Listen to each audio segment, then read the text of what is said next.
దేవుని ఎరుగను. మనము ఆయన ద్వారా జీవించినప్పుడు దేవుడు తన అద్వితీయ కుమారుని లోకములోనికి పంపెను. దీని వలన దేవుడు మన నుంచిన ప్రేమ ప్రత్యక్షపరచబడింది. మనము దేవుని ప్రేమించింది బట్టి కాదు, తనే మనలను ప్రేమించి మన పాపములకు ప్రాయశ్చిత్తమై తప్పు తన కుమారుని పంపెను. ఇందులో ప్రేమ ప్రియులారా, దేవుడు మనలను ఇలా ప్రేమింపగా మనము ఒకడు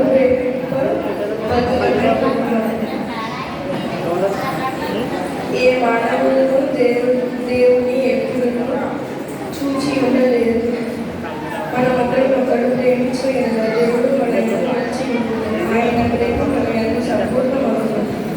దీని వలన మనం ఆయన యొక్క నిలిచి ఉన్నామని ఆయన మన యొక్క ఉన్నాడని తెలుసుకొనిచున్నాము. ఏదైనా ఆయన మనకు తన ఆత్మలో పాలు తెలియజేసి ఉన్నాము మరియు తండ్రి మమ్మల్ని లోకరక్షకులను ఉండుటకు పంపి ఉండగా మేము చూచి సాక్ష్యం ఇచ్చుచున్నాము. దేవుని వాక్యం తీర్చారు.